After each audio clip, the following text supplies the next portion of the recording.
I get it, you've been scrolling through endless listings of on-camera monitors, each promising crystal-clear images, and that cinematic look, only to end up with a screen that looks washed out under the sun, or a menu system that makes you stare at your camera longer than you stare at the scene.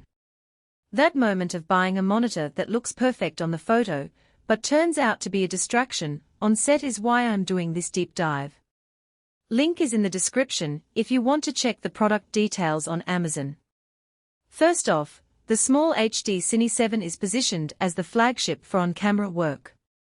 It's a 7-inch LCD touchscreen that claims daylight visibility, 100% DCI-P3 color coverage, and even optional camera control over 3G SDI, or HDMI.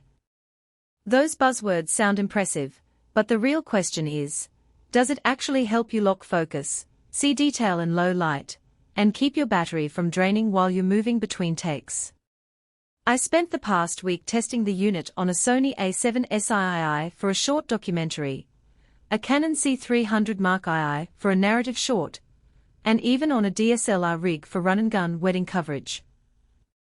Below is what that experience taught me, and who I think will truly benefit from the Cine 7 versus who might be better off looking elsewhere.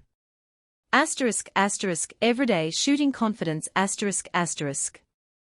When you're pulling focus in a fast-moving environment, the monitor's ability to show you what the sensor sees in real time is non-negotiable. The Cine 7's 7-inch panel is large enough that you can step a few feet back and still read focus peaking and waveform data without squinting. On the Sony a7 SII, the touch interface let me tap the focus point and immediately see a magnified view, which saved me a handful of retakes. For a cinematographer who relies on manual focus, that visual confidence is a real time saver. However, the touchscreen isn't as fluid as a smartphone.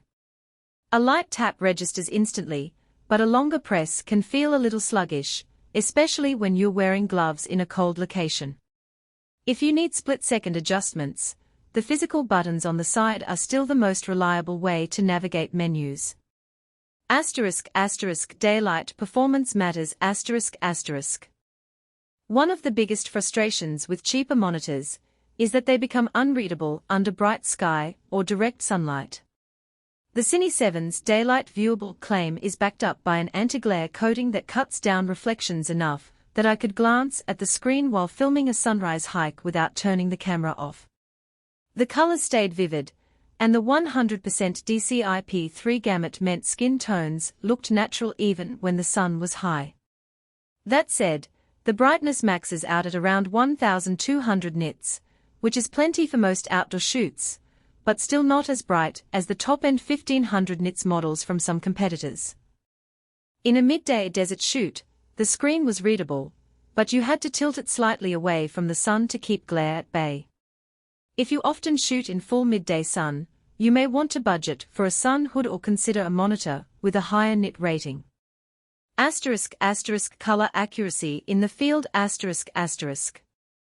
For anyone who grades in post, the promise of incredible color accuracy is a major draw. In my tests, the Cine 7 reproduced the reds and blues from the camera's sensor almost identically to the footage I later saw on a calibrated monitor in the edit suite.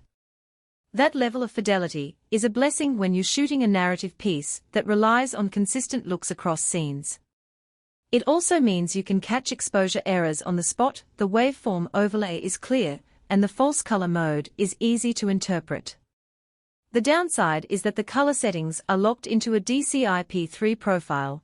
If your workflow is strictly Rec. .709, you'll have to spend a few minutes tweaking the LUT settings in SmallHD software before you head out. The software itself is powerful, but adds a layer of learning curve that beginners might find intimidating.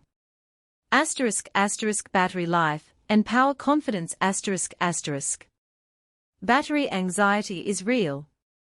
I ran the Cine 7 off a single Sony NPF 970 battery for a full day of shooting, about 6 hours of active use, plus some standby time, and got roughly 4.5 hours of screen time before the battery indicator turned amber. That's respectable for a 7-inch, high-brightness monitor, but it's not endless.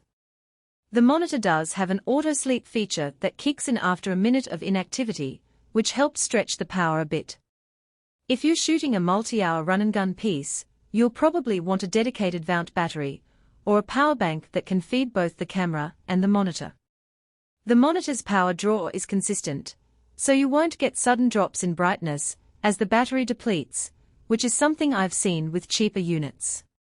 *** Menu navigation and workflow friction ***.